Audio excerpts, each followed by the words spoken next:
Olá, está começando aqui mais um programa de estudo bíblico. E hoje eu quero falar com vocês, durante os programas que nós estaremos gravando, sobre uma passagem da Bíblia no livro de 1 Coríntios. Mas antes, porém, fique aí com a nossa vinheta e eu já volto.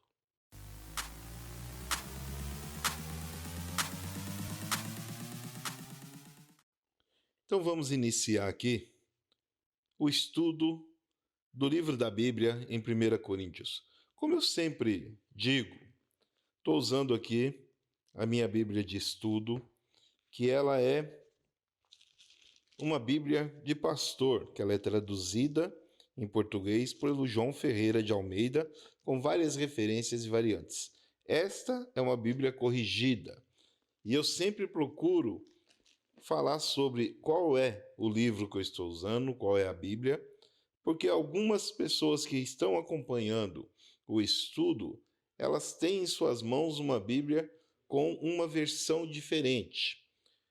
Tem o mesmo contexto, tem o mesmo conteúdo, mas algumas coisas estão diferentes. Mas conforme nós vamos fazendo o estudo, veremos que o conteúdo em si ele é um só. E 1 Coríntios nós vamos falar sobre Paulo, dar continuidade ao estudo dos capítulos anteriores que nós falamos sobre as cartas de Filipos, cartas de Romanos, e agora vamos falar sobre Coríntios.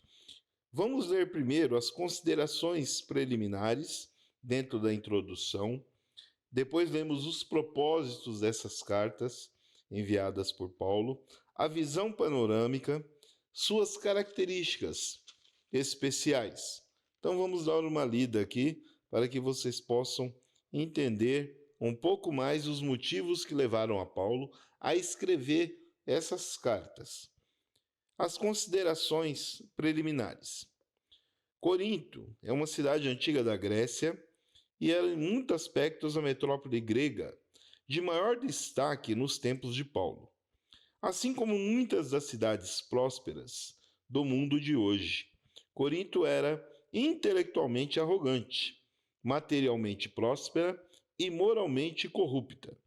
O pecado, em todas as suas formas, graçava nessa cidade de má fama pela sua licenciosidade. Juntamente com Prisca e Áquila, e com sua própria equipe apostólica, Paulo fundou a igreja em Corinto durante seu ministério de 18 meses. Ali, na sua segunda viagem missionária, a igreja era composta de alguns judeus, sendo sua maioria constituída de gentios convertidos do paganismo. Depois da partida de Paulo de Coríntio, surgiram vários problemas da jovem igreja, que requereram sua autoridade e doutrina apostólica, por carta e visitas pessoais.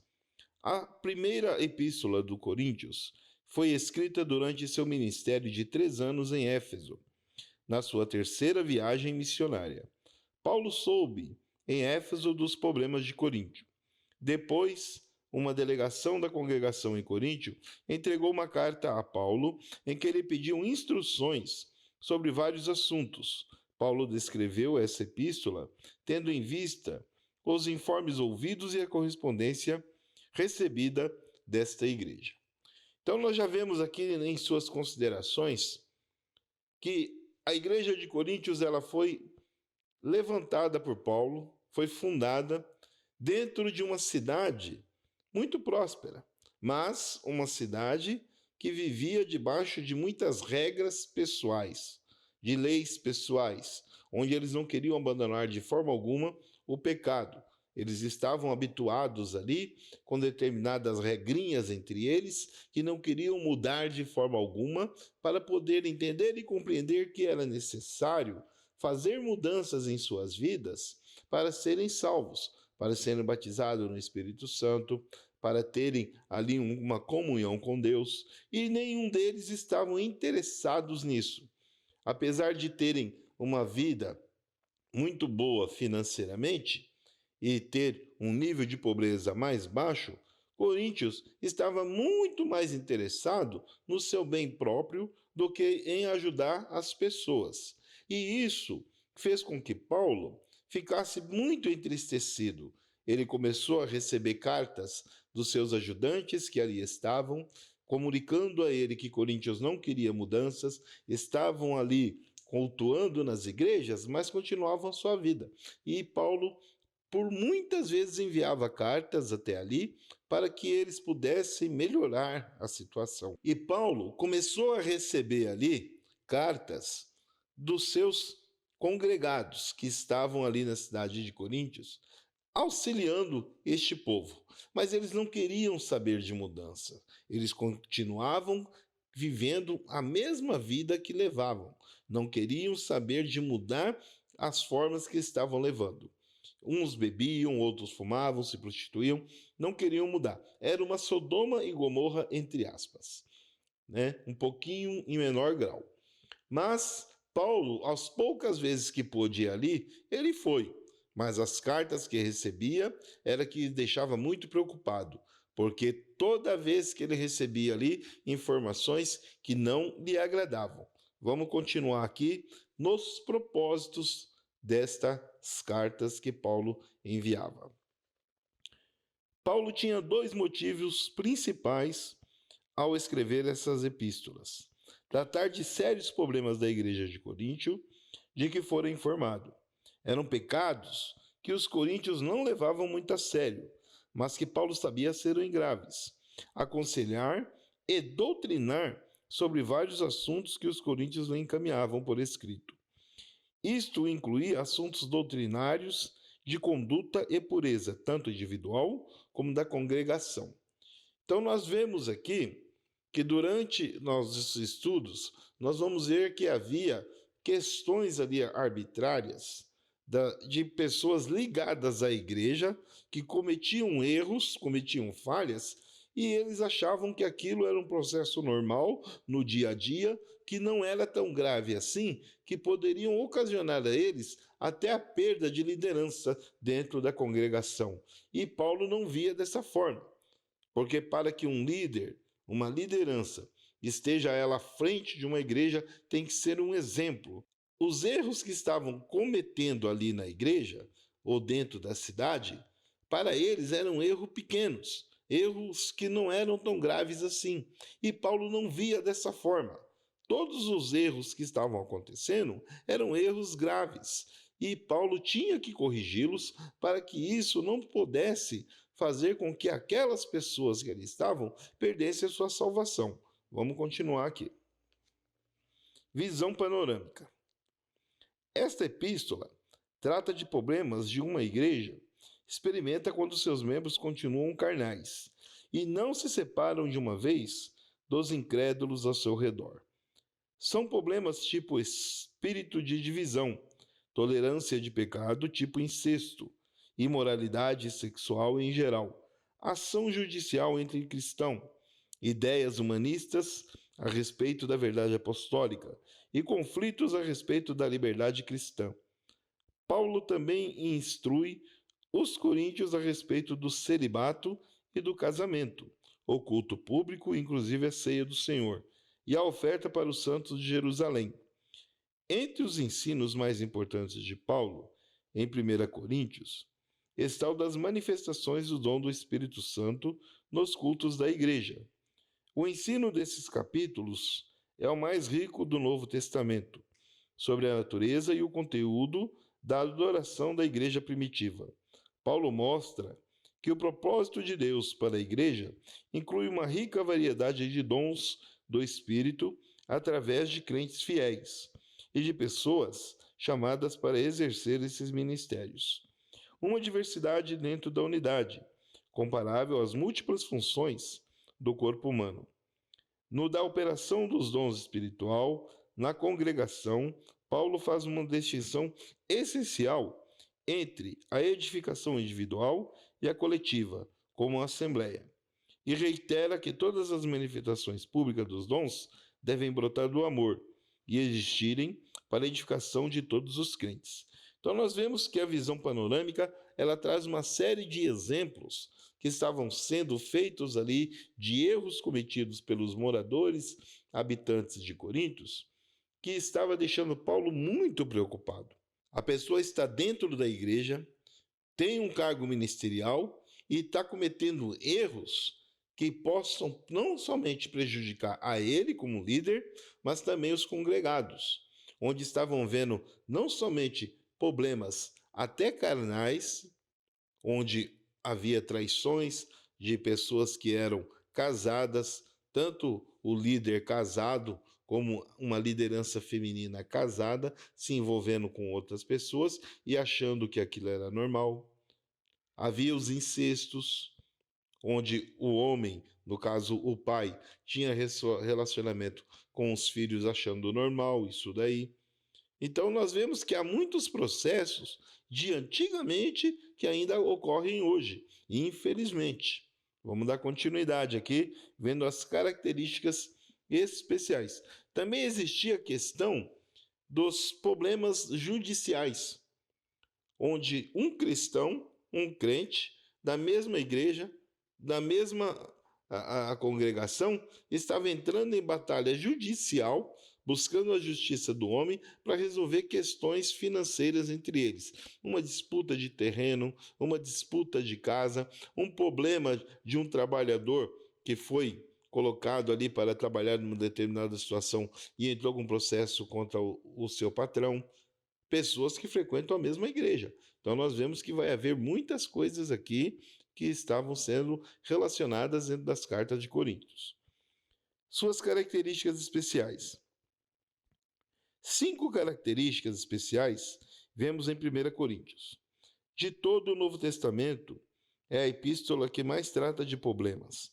Ao tratar de vários problemas e assuntos de Coríntio, Paulo apresenta princípios espirituais claros e permanentes, sendo cada um deles universalmente aplicáveis à igreja.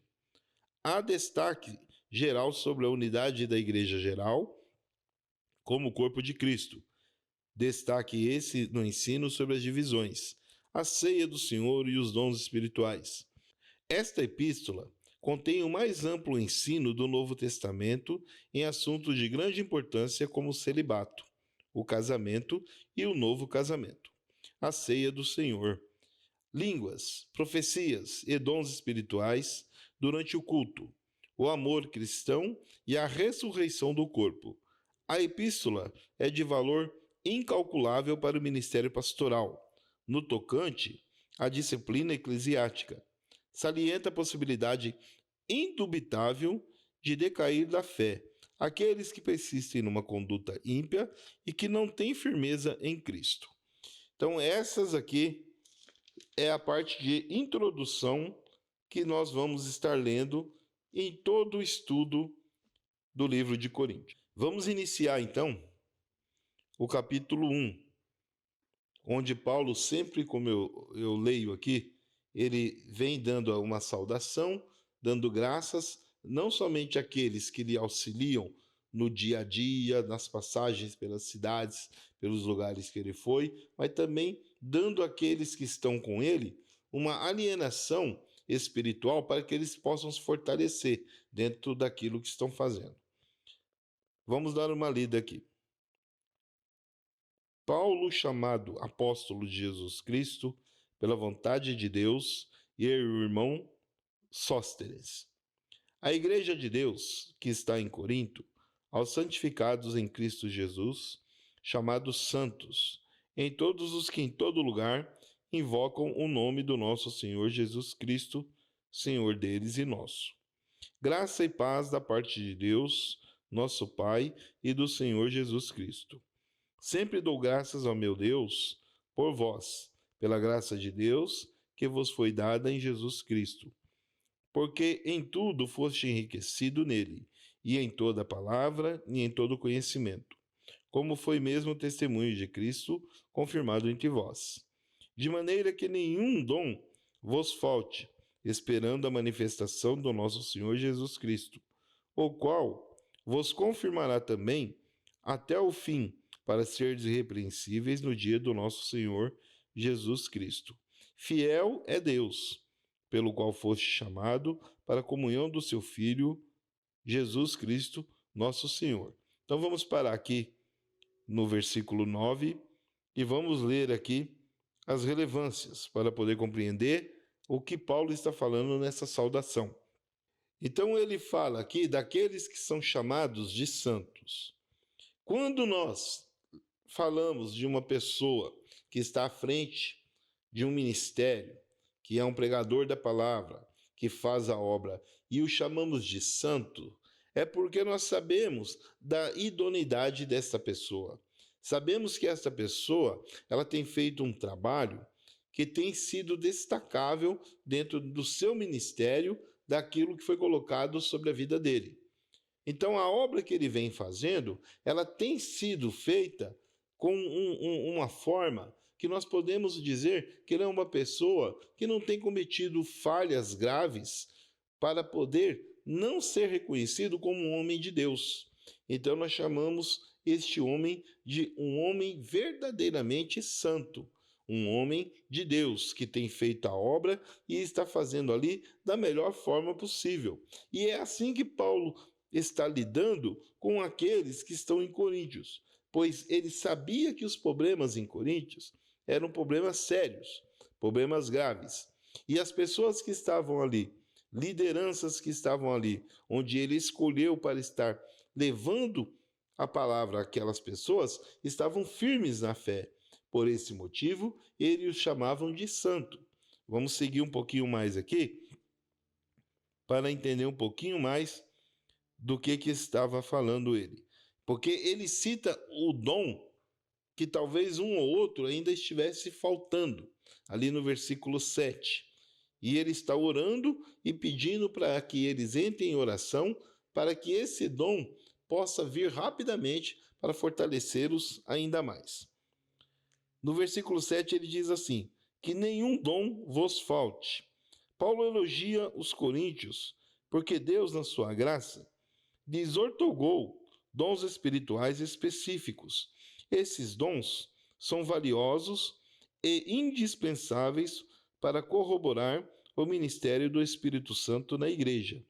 Sem eles, os crentes deixam de fortalecer e de ajudar uns aos outros. Em lugar nenhum desta epístola, Paulo descarta esses dons. Pelo contrário, ele procura mudar a atitude dos coríntios concorrente aos dons espirituais, de modo que eles o usem segundo o propósito de Deus. Então, quando ele cita aqui, Paulo cita que nenhum dom vos falte, é que todos aqueles que estão à frente do ministério possam estar levando a palavra com todos os dons necessários, dons de cura, dom de interpretação de línguas, dons para expulsar demônios. Então, tudo ali, Paulo estava citando sobre esses, que nenhum dom possa faltar. É importantíssimo que uma liderança, que um homem de Deus chamado santo, ele esteja atribuído com todos os dons necessários. Porque tudo aquilo que ele estiver passando no dia a dia, ele terá que usar esse tipo de dom. E nós sabemos que para nós é necessário estar sempre revestido de dons espirituais. Quanto mais dons tivermos, melhor é. Nosso programa está chegando aqui ao final do primeiro bloco e nós vamos dar continuidade ali a partir do versículo 10 do primeiro capítulo, né? E vocês fiquem aí com os nossos apoiadores e eu já volto.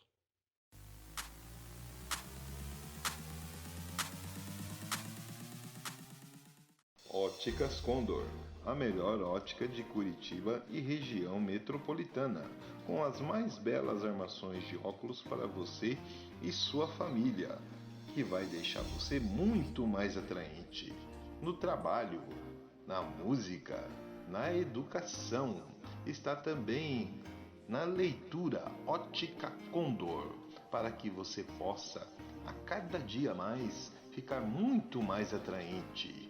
Shopping Green Tower, Rua Emiliano Perneta 288, Loja 9, Centro, Curitiba, Paraná. Telefone 32231887. Também atendimento pelo celular 984453353. Óticas Condor.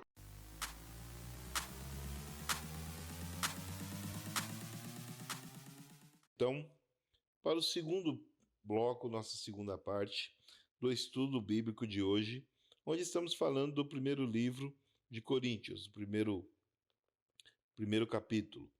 Vou dar uma lida aqui a partir do versículo 10, onde eu tenho um título na minha Bíblia que diz assim: As dissensões na igreja de Corinto.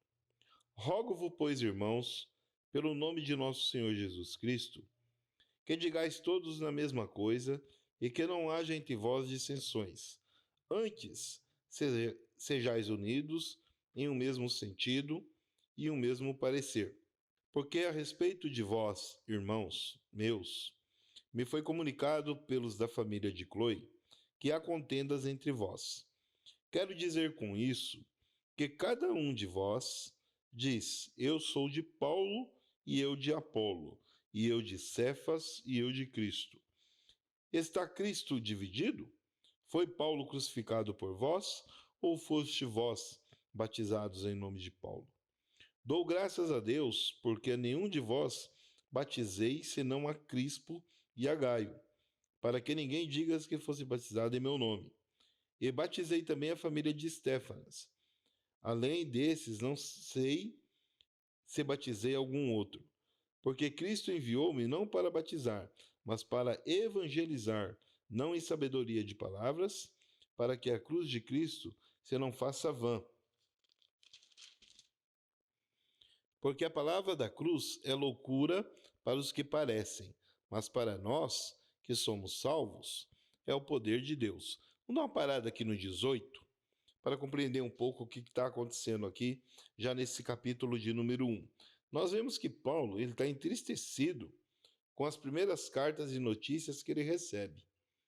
Ele já tem ali um problema muito sério para resolver, onde estava vindo ali discussões, intrigas entre os próprios irmãos dentro da igreja e entre irmãos até de familiares. E ele chega a falar que ele está até contente que entre aqueles que estão sendo citados nas cartas que ele está recebendo, que nenhum deles ele impôs a mão para batismo. Porque nós temos uma responsabilidade muito grande quando batizamos as pessoas. Porque quando essas pessoas começam a trazer determinados problemas e nós estamos ali conhecendo os problemas com pessoas que nós batizamos, isso nos deixa preocupado. Eu fico muito triste quando vejo pessoas que eu já desci as águas e começam a ter problemas dentro do nosso ministério. Eu fico muito preocupado com isso, porque eu me coloco como o responsável por aquela pessoa.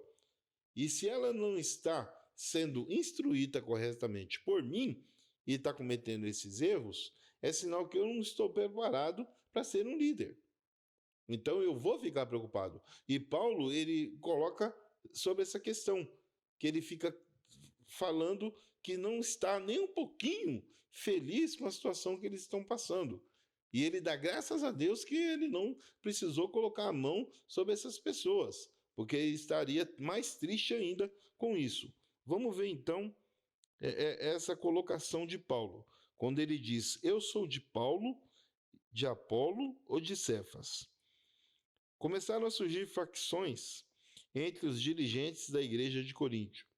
Alguns membros da igreja passaram a considerar mais a certos ministros do evangelho do que o próprio evangelho. Paulo condena essa atitude e os faz lembrar que nem ele, nem qualquer outro homem foi crucificado por amor a eles. Esses mesmos erros ainda existem no dia de hoje. Alguns crentes se apegam mais a um certo pastor ou evangelista do que a Cristo e a sua palavra. Essa atitude pode torná-los infiéis aos princípios cristãos e até mesmo levá-lo a dividir a igreja. Sempre devemos tornar o cuidado de concentrar nosso amor, devoção e lealdade em Deus e na sua palavra, não em qualquer pastor ou outra pessoa. Então nós vemos aqui nessa passagem que esta preocupação de Paulo, ela acontece desde aquela época de Cristo. Nós vemos aqui pessoas hoje que se um ministério tem o hábito de trocar liderança para que as pessoas não se apeguem com ela, que acontece em algumas igrejas. Então, aqui no nosso ministério, nós não temos isso. Mas quero dar um exemplo aqui, usando o nosso ministério. Aqui na igreja, fica aqui um pastor durante 2 anos, uma liderança. Ele é transferido pelo líder para uma congregação de outra cidade e vem um outro para cá. Os membros daqui que não estão se adaptando a esse novo pastor saem da congregação e vão para outra cidade ministrar lá, mesmo morando aqui. E é isso que Paulo estava falando, que algumas pessoas estavam seguindo ao homem ao invés de seguir a Jesus, que algumas pessoas estavam adorando a um homem em vez de adorar a Jesus. E isso estava deixando Paulo muito preocupado, porque esse tipo de coisa não pode acontecer. Você não pode se apegar a um homem que está pregando a palavra, porque se esse homem errar, você vai junto com ele. Se esse homem começar a ensinar errado, ele vai te ensinar as coisas erradas em todo lugar que você for. Ele vai te instruir errado. E era isso que Paulo estava falando. Era isso que Paulo estava colocando como exemplo. Vamos seguir aqui para entender um pouco mais. Onde ele fala no 12, e eu de Cristo. A partido de Cristo provavelmente constituía dos falsos mestres, que eram inimigos do apóstolo, e que eles alegavam ter espiritualidade e sabedoria superior. Acreditavam que seus conhecimentos, principalmente a ciência, os isentavam das restrições da lei e das exigências da moralidade. Estavam procurando induzir a igreja para o seu evangelho distorcido, e contra eles e contra seus discípulos em Coríntio, que Paulo sustenta em conflito. Então vamos compreender esta passagem aqui. Algumas lideranças de Corintos que tinham estudado um pouco mais do que é Paulo, ou até mesmo do que outros que estavam com ele, estavam se achando melhor instruídos para levar a palavra. Não podemos esquecer que Paulo teve das melhores escolas, que fosse falar hoje, a melhor faculdade, que foi com Gamaliel. E quem, naquela condição de Paulo, pôde estudar com Gamaliel, era considerado uma ótima faculdade, uma ótima escola, pois Gamaliel foi um ótimo instrutor dentro das palavras, das escrituras. Mas as pessoas que achavam que tinham mais conhecimento do que aqueles cooperadores de Paulo, queriam fazer com que eles pudessem entender e compreender que eles eram melhores, que eles sabiam mais. E isso não é diferente no dia de hoje. Há muitas pessoas aí que fazem teologia, que estudam faculdade, que fazem cursos preparatórios, uma infinidade de cursos, se acham mais conhecedores e sabedores da palavra do que nós. Eu mesmo estou dando o estudo bíblico para vocês sem ter feito um curso de teologia, sem ter feito um curso mais amplo de estudo. Mas isso não quer dizer que eu não tenha sabedoria e discernimento naquilo que eu estou falando. Porque quem dá a sabedoria divina, como Paulo falou sobre os dons, é o Espírito Santo. E tudo aquilo que eu estou falando para vocês aqui, do meu conhecimento, vem de estudos que eu já fiz anterior com pessoas com menos capacidade. Mas isso, de forma alguma, eu posso chegar e dizer que eu tenho mais conhecimento que eles. Pelo contrário, porque as pessoas que me deram o estudo quando eu precisei, poderiam não ter feito faculdade, mas tinham muito mais instrução do que eu. Por esse motivo, hoje eu estou aqui, levando a palavra para vocês, levando o estudo bíblico, porque eu aprendi com essas pessoas que não fizeram teologia, que não fizeram nenhuma faculdade de teologia. Agora, como é que eu posso chegar e dizer que eu sou melhor do que eles? De forma alguma. E é isso que estava acontecendo. As pessoas estavam dizendo ali que por terem estudado mais, terem feito faculdade, eram melhores do que os cooperadores de Paulo. Vamos prosseguir aqui para entender. O número 17 diz assim: Porque Cristo me enviou não para batizar, mas para evangelizar, não em sabedoria de palavras, para que a cruz de Cristo não se faça vã. Vamos ver a relevância sobre essa questão. Cristo enviou-me não para batizar. Paulo não está depreciando o ensino de Cristo a respeito do batismo. Pelo contrário, ele deixa claro que delegou aos seus auxiliares o trabalho de batizar, assim como fizeram Cristo e Pedro. O apóstolo não quer dar lugar que seus convertidos vangloriem-se dizendo que foram batizados em nome de Paulo, o qual concentrava seus esforços na pregação do evangelho. Então, quando Paulo cita que ele não foi enviado para batizar as pessoas, e ele não está dizendo que ele não está ali somente para levar a palavra e batizar, que o batismo não tem um efeito para ele. Não é isso. Ele quer explicar para as pessoas que o batismo é importante, mas a salvação ela é muito mais importante ainda. Porque se você for olhar para o lado de pessoas que estão fazendo a obra, muitos deles ainda não foram batizados no Espírito Santo. Estevão, ele era cheio do Espírito Santo. Ele não era batizado no Espírito Santo.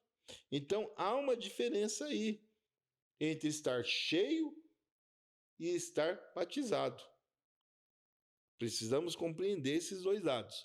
Vamos dar continuidade aqui a partir do 19, que ele diz assim a leitura. Porque está escrito, destruirei a sabedoria dos sábios e aniquilarei a inteligência dos inteligentes. Onde está o sábio? Onde está o escriba? Onde está o inquiridor deste século? Porventura não tornou Deus louca a sabedoria deste mundo? Visto como na sabedoria de Deus, o mundo não conheceu a Deus pela sua sabedoria.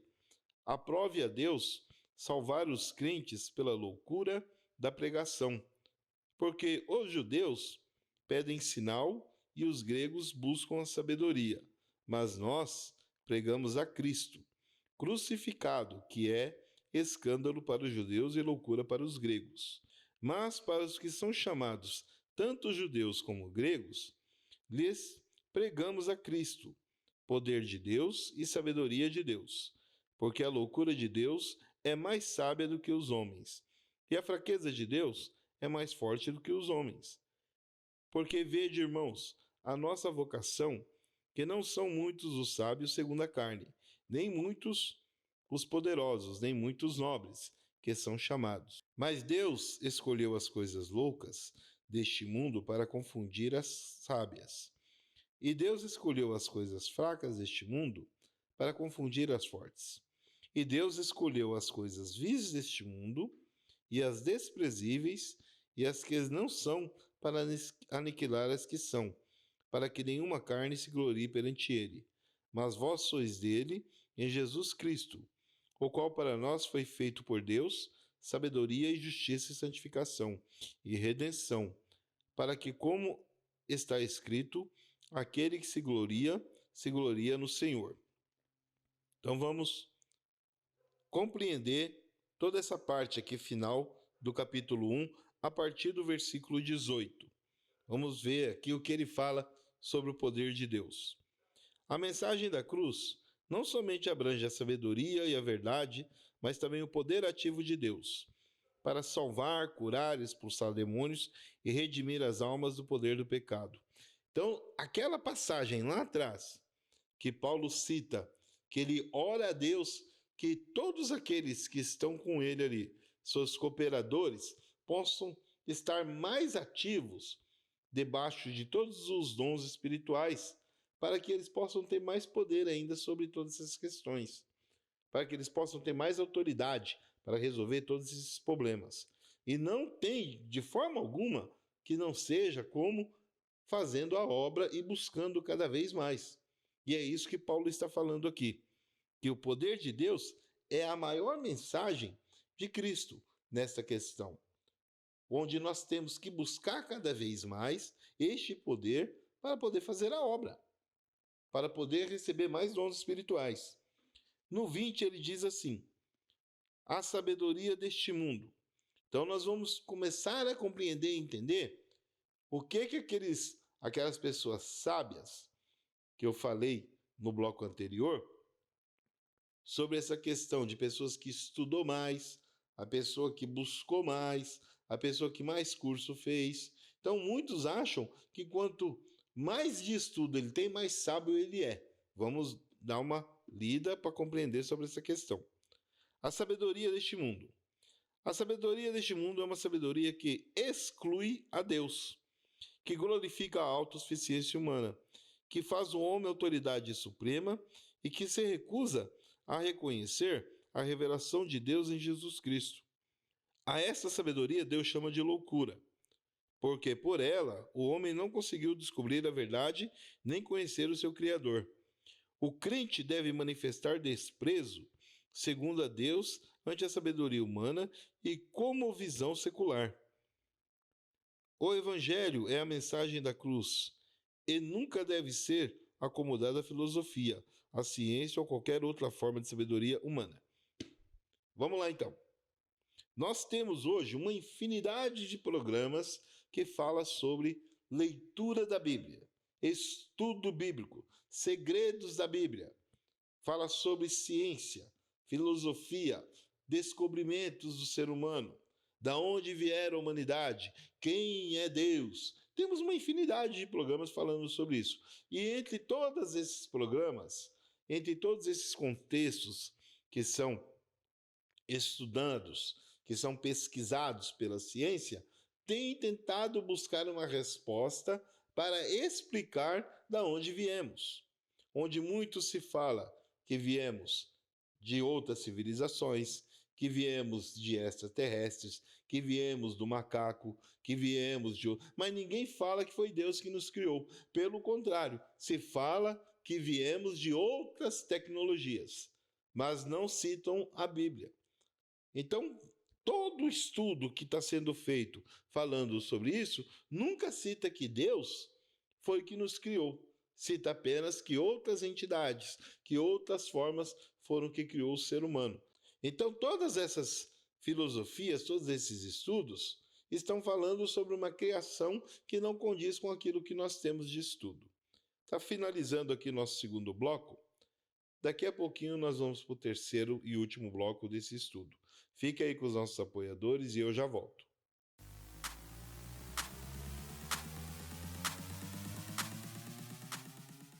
Óticas Condor, a melhor ótica de Curitiba e região metropolitana, com as mais belas armações de óculos para você e sua família, que vai deixar você muito mais atraente no trabalho, na música, na educação.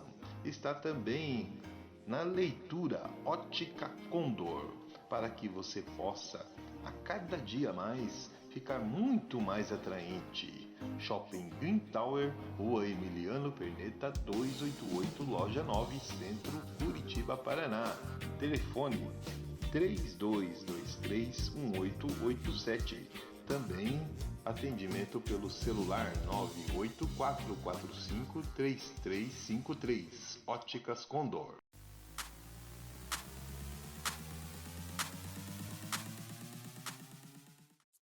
Voltamos então para o nosso terceiro e último bloco do Estúdio de Coríntios.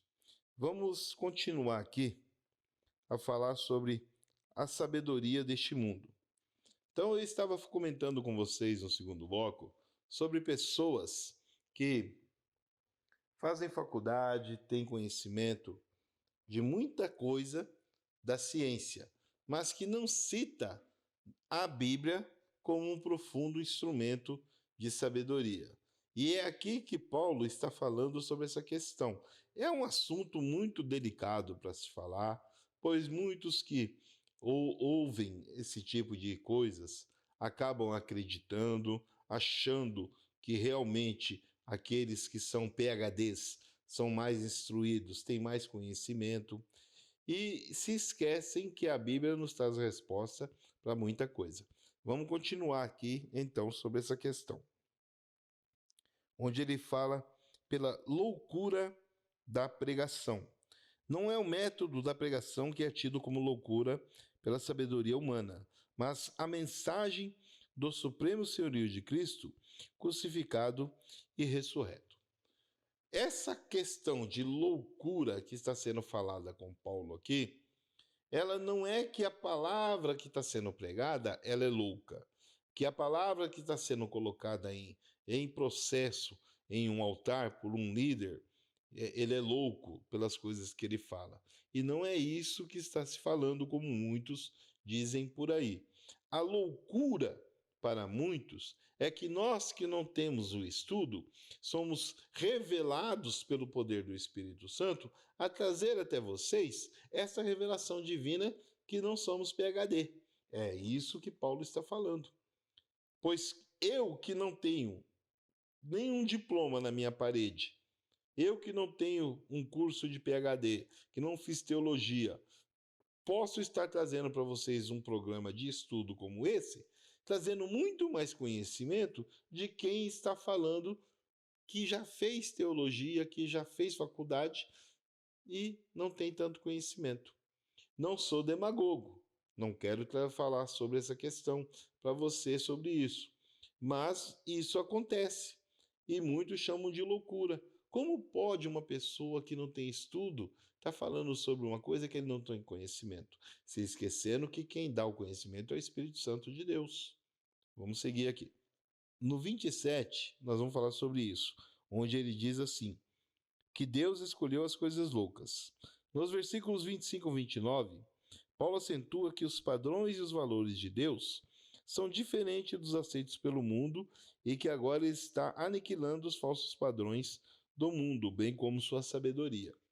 Então nós vemos aqui nesse 27 e 28 e 29, quando ele cita que Deus escolheu as coisas loucas desse mundo para confundir as sábias, é nessa questão que eu acabei de falar para você. Porque como pode uma pessoa que não tem o estudo, que não tem a instrução, que não é PhD, ter muito mais sabedoria na revelação de uma coisa que está escrita na Bíblia do que quem fez um curso de teologia, quem estudou ciência, quem hoje tem um conhecimento, entre aspas, maior do que o meu. As pessoas não conseguem compreender da onde vem esse entendimento. Vem do Espírito Santo, como eu acabei de falar. Porque quem nos dá a revelação é o Espírito Santo de Deus. E quem tem essa maior sabedoria? É Ele. Por esse motivo, muitas pessoas nos chamam de louco. Esse pregador é louco. Esse pregador, ele não sabe o que ele está falando. O mundo vai dizer, né? O mundo vai dizer se eu sou louco ou não e se eu estou falando a verdade ou não. Vamos continuar aqui. No 28 ele cita: aniquilar as coisas que são.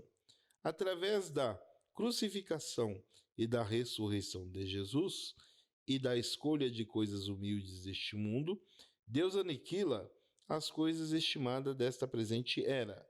Deus está atualmente aniquilando a filosofia e a psicologia humanista, bem como todos os demais sistemas mundanos.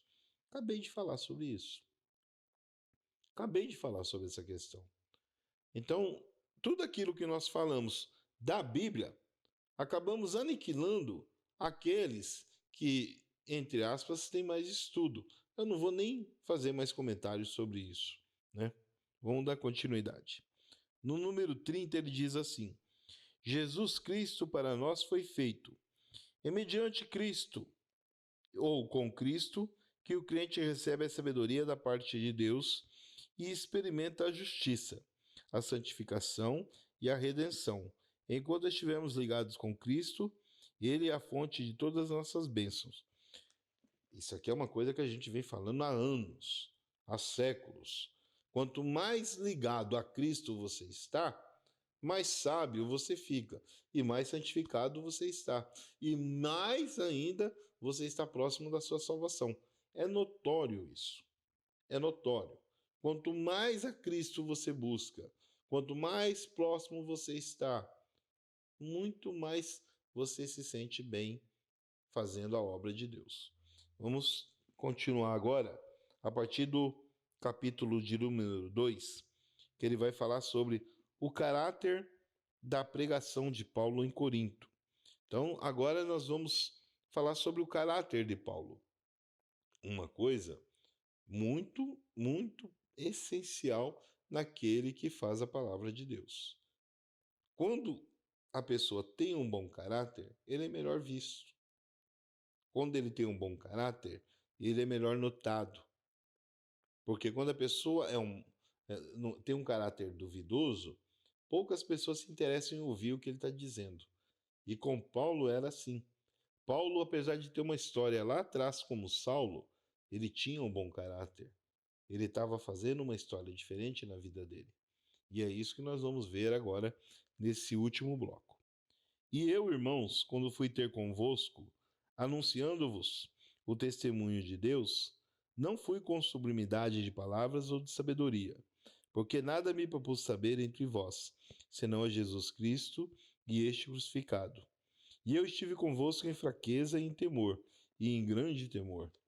A minha palavra e a minha pregação não constituíam em palavras persuasivas de sabedoria humana, mas em demonstração do Espírito e de poder, para que vossa fé não se apoiasse em sabedoria dos homens, mas no poder de Deus.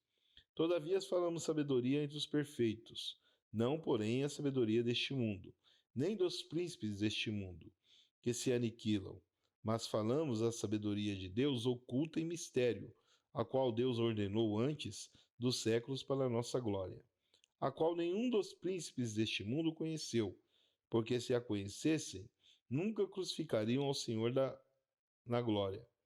Mas como está escrito, as coisas que o olho não viu e o ouvido não ouviu e não subiram ao coração do homem, são as que Deus preparou para os que amam.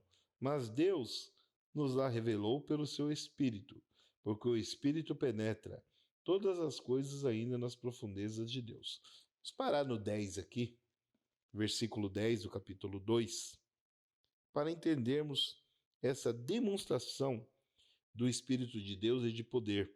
Isso aqui é uma coisa aplicada por Paulo, por mais que ele tenha, como eu falei já no bloco anterior, que ele tenha estudado com Gamaliel, ele tenha aprendido com um grande professor daquela época, fez a melhor faculdade de teologia daquela época, ele está falando aqui que nada do que ele aprendeu com Gamaliel foi aplicado na vida dele. Porque se nós voltarmos atrás da história de Paulo, quando ele era Saulo, tudo que ele aprendeu com Gamaliel, ele achava que ele estava fazendo corretamente, perseguindo os judeus, matando aqueles que falavam sobre Jesus.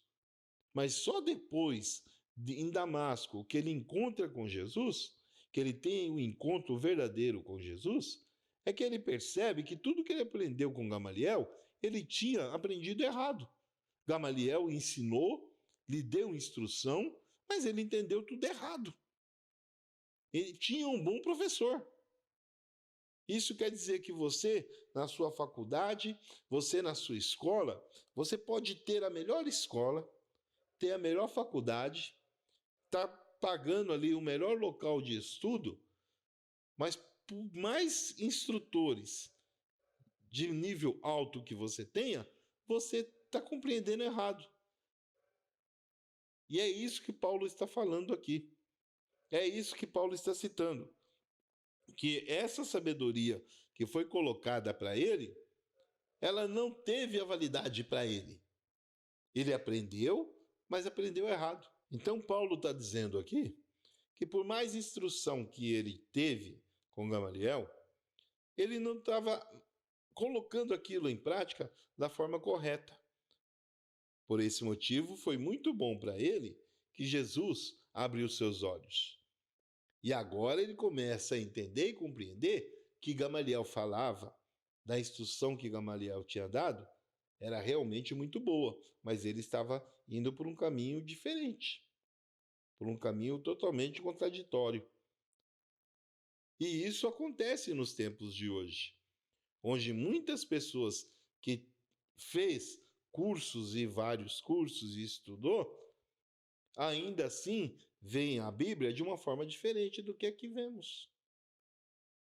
que não acreditam em algumas passagens, porque Deus não dá para eles a revelação da palavra. Tá surpreso com o que eu estou te falando? Deus não vai dar para uma pessoa a revelação de uma palavra para que ele possa deturbá-la, que é o que acontece com muitas lideranças.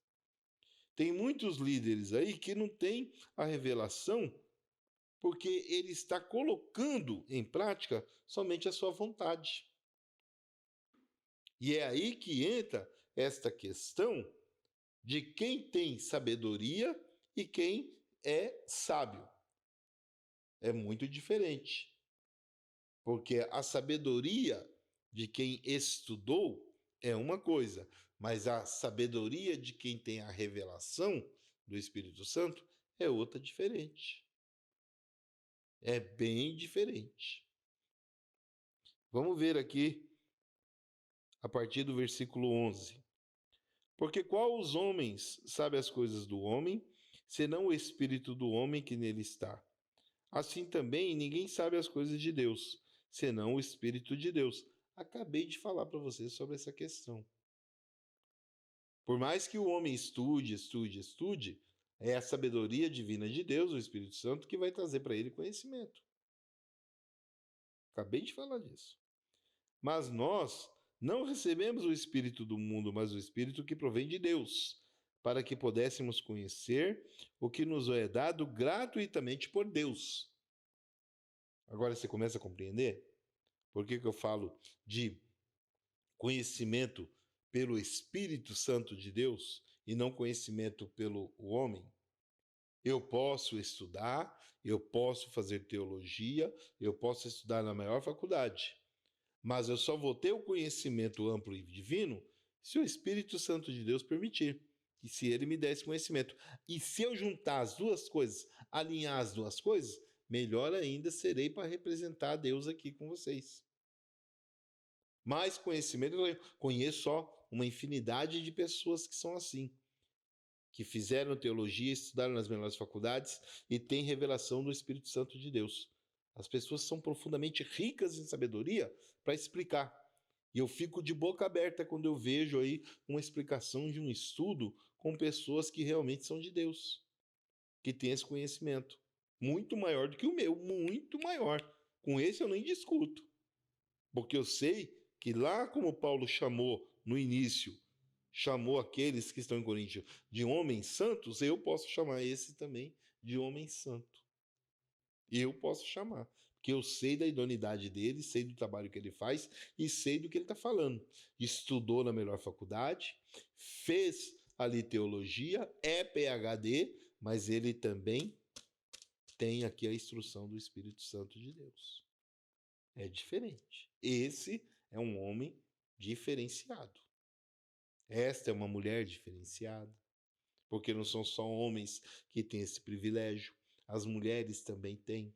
Nossa, como existem mulheres aí com conhecimento maravilhoso. Mulheres que estão aptas a dar instrução para muitos homens. Muitos marmanjões aí que acham que sabem mais e não sabem coisa nenhuma.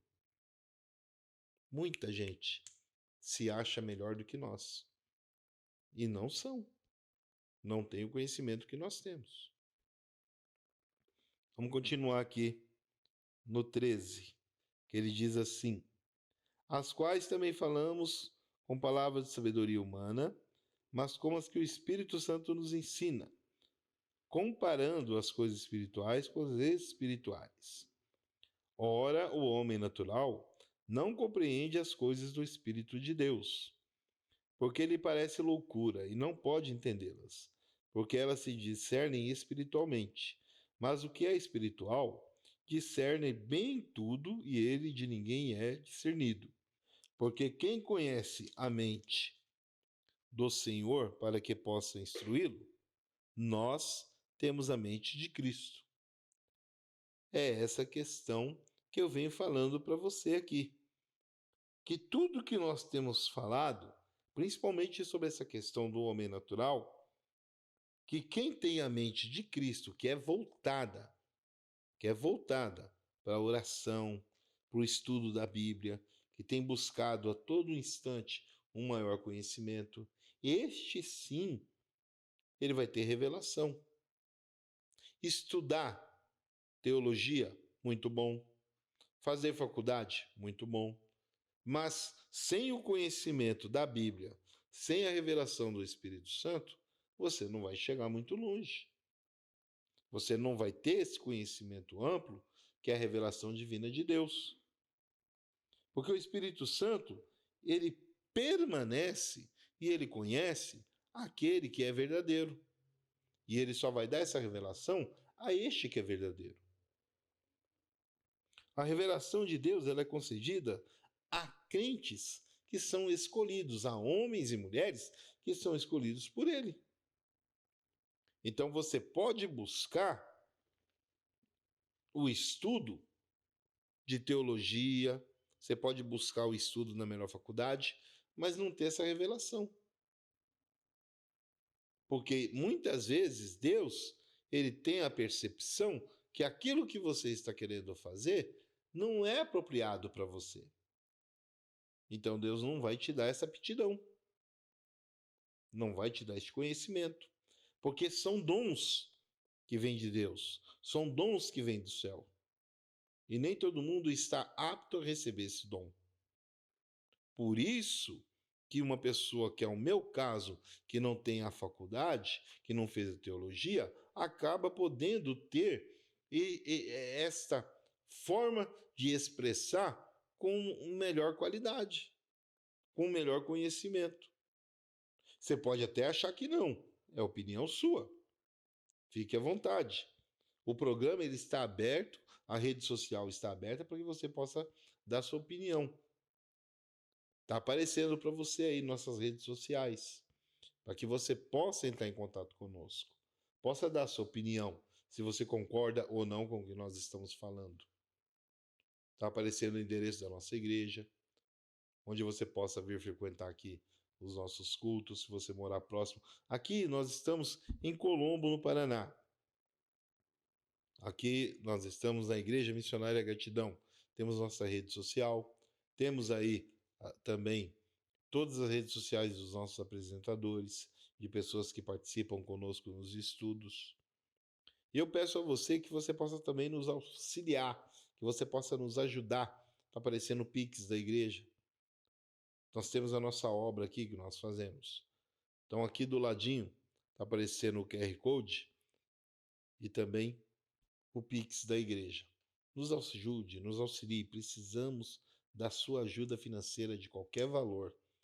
De qualquer valor. Temos famílias que nós ajudamos aqui. E eu quero fazer uma oração para você, na onde você está. Não sei se você pode dobrar seu joelho, não sei se você pode fechar seus olhos. Mas, se puder, melhor ainda. Eu quero orar junto com você neste momento. Soberano Deus e eterno Pai, lhe pedimos ao Senhor que neste momento o Senhor possa dar dons espirituais a essas pessoas que estão junto conosco assistindo este programa no dia de hoje. Abençoa eles com conhecimento amplo sobre a sua palavra, pois nem todo mundo tem a condição de estudar na melhor escola, de ter o melhor professor, mas o Senhor pode derramar a eles os dons necessários para o melhor compreendimento e fazer a sua vontade. E te agradeço mais uma vez, pois santo tu és. Obrigado e até o próximo programa de estudo bíblico.